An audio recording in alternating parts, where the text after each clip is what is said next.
Assalamualaikum warahmatullahi wabarakatuh. Bertemu kembali dengan Pak Dedi dengan ilmu kimia. Kali ini kita coba membahas masalah gas mulia dan halogen, ya. Gas mulia dan halogen. Ya, kita ketahui bahwa gas mulia itu adalah satu unsur yang stabil dan menjadi panutan untuk unsur-unsur lain dan berupaya sedemikian rupa untuk mencapai suatu kestabilan. Ya, kita coba bahas satu persatu, nanti ada masalah gas mulia, kemudian juga kita membicarakan masalah halogen, ya. Di sini unsur-unsur halogen adalah ya unsur fluor, klor, brom, iodium dan atastin, ya. Biasanya suka dibikin suatu kalimat, ya. Fatimah, celeregen, barang irang, atos, ya. Atau juga nih ada unsur gas mulia, di sini adalah helium, neon, argon, krypton, xenon, radon. Kemudian kita kasih nama dengan heboh negara Arab karena serangan ranjau. Ya, inilah cara-cara untuk mempermudah menghafal unsur-unsur baik itu golongan 1, 2, 3 sampai dengan golongan 8. Kita mulai saja dengan suatu unsur gas mulia. Ya. Jadi gas mulia ini merupakan gas monoatomik. Mono itu sendiri. Jadi di alam itu dia dalam keadaan sendiri. Kenapa di alam sendiri? Dia sudah stabil, ya. Dan wujudnya dia tidak berwarna, tidak berasa, dan tidak berbau. Ya, di sini beberapa contoh daripada gas mulia itu adalah ada argon, krypton, xenon, ya. Ya, di sini helium, neon, argon, krypton, xenon, dan radon. Ya, di sini di mana argon, krypton, dan xenon sedikit larut dalam air dan membentuk struktur kelarat. Gas-gas mulia memiliki struktur elektron stabil. Ya, semua ingin kondisinya dalam keadaan stabil.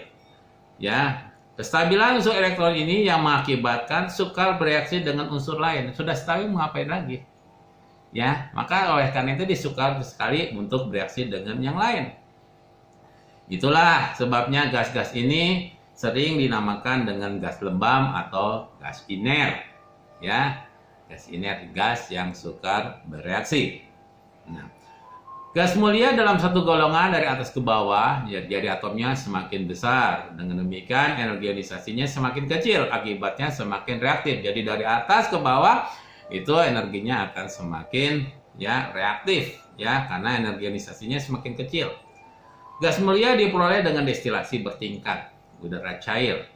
Kecuali radon diperoleh dari peluruhan radioaktif atom radium. Menurut reaksi, radium berubah menjadi radon dengan memancarkan sinar alfa. Ya, syarat-syarat tentu saja untuk orang itu penasaran, ya. Kalau dikatakan dia sukar bereaksi, berarti dia suka bisa bereaksi walaupun dalam kondisi yang kecil, ya. Jadi syarat-syarat gas mulia untuk disintesa ada syaratnya. Satu adalah yang A adalah gas mulia yang bereaksi harus cukup rendah energi ionisasinya. Dari tadi dikatakan dari atas ke bawah energi ionisasinya semakin rendah atau semakin kecil, maka semakin ke bawah itulah yang akan mudah untuk bereaksi. Gas-gas mulia bereaksi dengan unsur-unsur yang sangat elektronegatif, sangat kecenderungan untuk menarik elektron begitu kuatnya. Ya, sebelum mengadakan ikatan kovalen dengan atom fluor, atom xenon terlebih dahulu melalui proses hibridisasi. Tentu saja ini yang setelah diajarkan ketika di kelas 11 tentang hibridisasi. Di sini ada xenon difluorida, di sini sp3d, xenon tetrafluorida, di sini adalah sp3d2. Kalau tadi bentuknya linear, sekarang bentuknya bulir sangkar dan xenon heksafluorida, hibridisasinya sp3d3. Ya, dan bentuk molekulnya adalah oktahedral, ya. Selanjutnya, ya. Apa sih kegunaan daripada unsur gas mulia? Ya, gas mulia ini sebagai alat penerangan, ya, neon-neon yang ada di rumah Anda ini juga menggunakan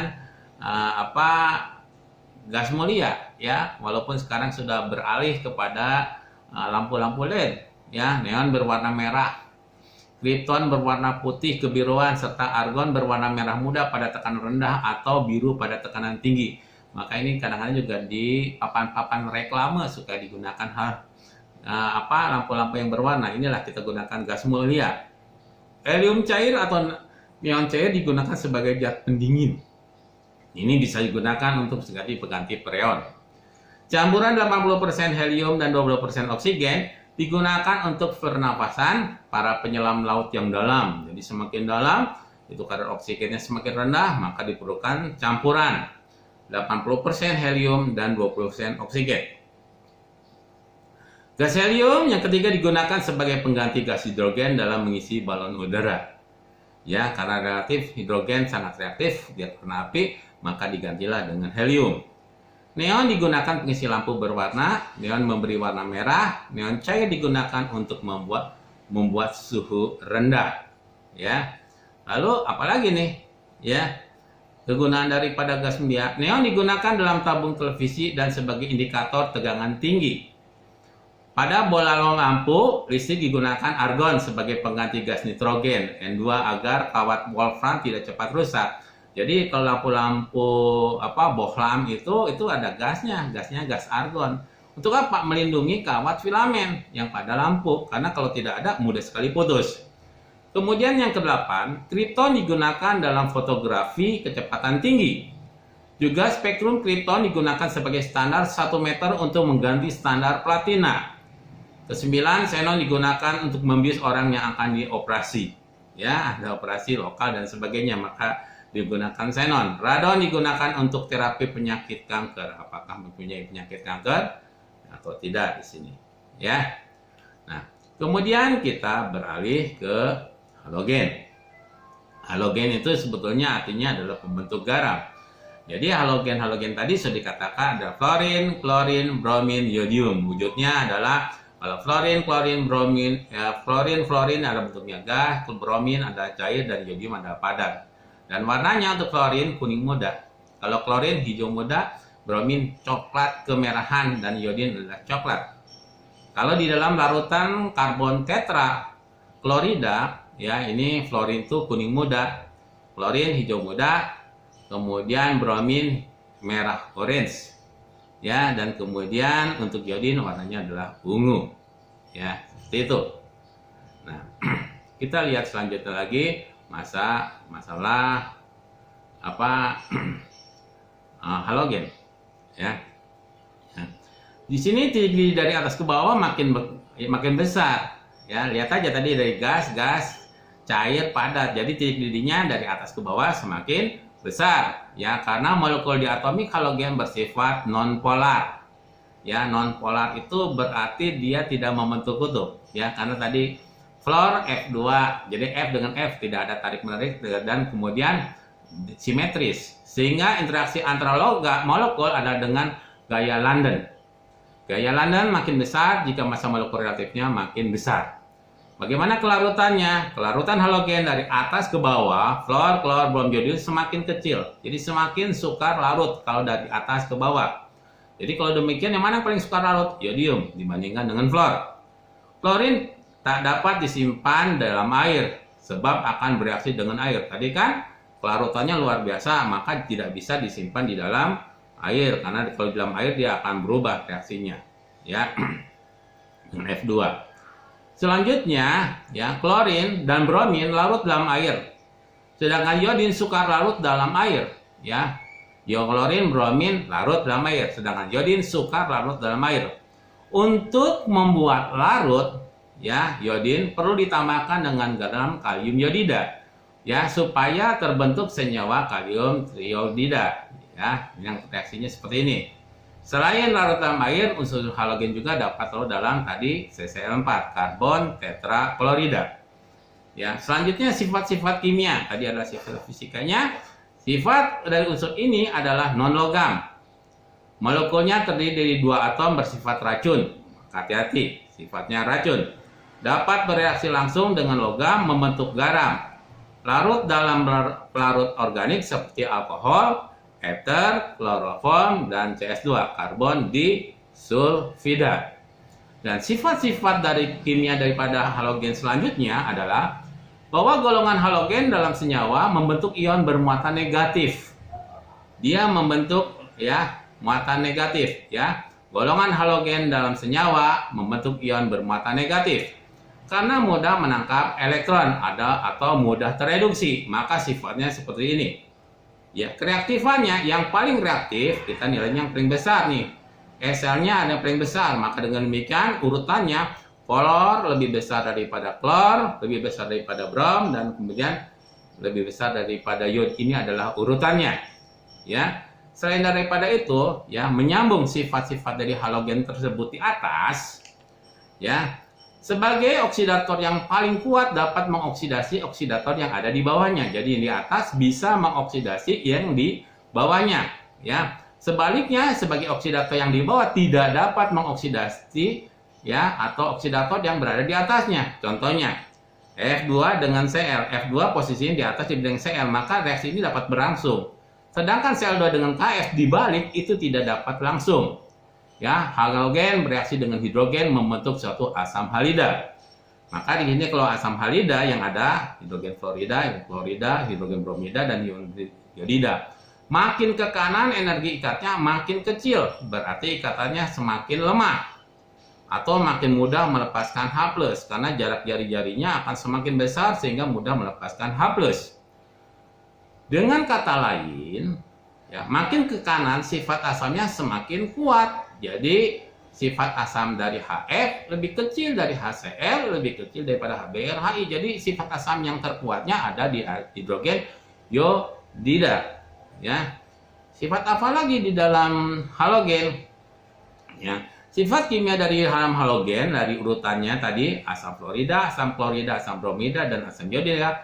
Makin ke kanan molekul relatifnya semakin besar, sehingga titik didihnya semakin besar. Mengingat HF memiliki ikatan hidrogen yang sangat kuat, maka HF memiliki titik didih yang paling tinggi. Jadi, nah di sini seakan-akan tidak urut HI, HB, HCl, harusnya HF ada di sini. Tapi berhubung HF ini asam fluorida mempunyai ikatan hidrogen, maka dia mempunyai titik didih yang lebih tinggi karena ikatannya begitu kuat. Ya, semua asam-asam oksihalogen ya dengan garam ya makin banyak atom oksigen sifatnya semakin kuat. Jadi HCl ini semakin kuat. Lihat aja banyak oksigen semakin kuat. Ini namanya asam perklorat, HClO4, HCl3 asam klorat, HCl2 asam klorid, asam HClO asam hipoklorit, dan HCl adalah asam klorida. Ya, itu sifat-sifat daripada asamnya. Ya. Ya, sama seperti tadi ya. Kita lanjutkan lagi. Kemudian kegunaan daripada unsur dan senyawa. Ya, kegunaannya apa? Senyawa fluorida ditambahkan pada pasta gigi ya, mencegah kerusakan gigi. Maka kadang-kadang fluor katanya di sini, pasta gigi mengandung fluor. Freon 12 CFC ya, klorofluorokarbon dengan rumus F2 adalah senyawa yang dipakai sebagai zat pendingin. Ya, kulkas, AC dan sebagai zat pendorong dalam botol kosmetik, aerosol. Tapi sampai saat ini mulai dilarang ya, karena ini akan merusak daripada ozon.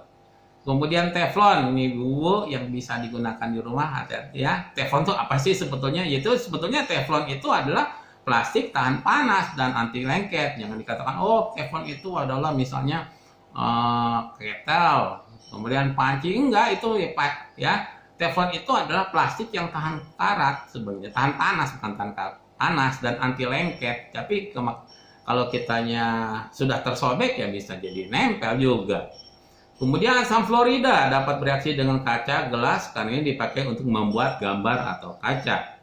Ya, itu adalah fungsi daripada klorin. Sekarang adalah kita klorin. Ya, klorin apa? Ini garam dapur sebagai pengawet makanan ya, NaCl gitu kan. Kalsium hipoklorit, Cl2 yang kita kenal sebagai kapkorit, banyak dipakai sebagai desinfektan, bakterisida dan fungisida. Ini gunakan adalah kalsium hipoklorit. Kemudian natrium hipoklorit, NaOCl, karena bersifat oksidator banyak dipakai sebagai zat pengelantang, pemutih untuk pakaian maupun dalam industri kertas. Hati-hati, ini pemutih banyak mengandung unsur klor. Jadi kalau di rumah ada orang tua mencuci baju dengan pemutih, hati-hati gunakan masker supaya terhindar daripada racun daripada gas klorinnya. Kemudian pupuk kalium untuk merangsang pertumbuhan tanaman yang tak lain ada dari senyawa dari kalium klorida. PVC, polyvinyl klorida, suatu plastik yang jernih dan kuat digunakan untuk pipa plastik dan jas hujan lain-lainnya. Ini PVC. Ya. Selanjutnya kita lihat lagi yang lainnya. Tadi udah klor, kemudian klor, kita coba dengan bromin. Etil bromida C2H5Br, senyawa ini digunakan sebagai zat aditif pada bensin yang mengandung tetraetilet PbCe2H5 4 kali agar senyawa Pb dalam bensin bereaksi membentuk PbBr2 dan keluar bersamaan asam. Kemudian perak bromida AgBr digunakan sebagai fotografi. Senyawa ini jika terkena cahaya akan turun menjadi perak dan bromin. Ini untuk kamera-kamera jadul kita gunakan, ada namanya apa? Pakai klise namanya itu ya, tapi sekarang sudah gunakan yang lebih canggih lagi. Kemudian iodin, kita coba dengan iodin. Apa kegunaan daripada unsur iodin? Iodin di arsitektur adalah lautan iodin dalam alkohol digunakan sebagai obat luka. Ya, kemudian yang kedua, iodid ke iodia, senyawa ini ditambahkan pada garam dapur agar tubuh kita terhindar dari gangguan kekurangan iodin seperti penyakit gondok. Demikianlah informasi Bapak masalah unsur gas mulia dan halogen. Mudah-mudahan kalian semua dapat memahami. Bapak cukupkan sekian dulu. Assalamualaikum warahmatullahi wabarakatuh.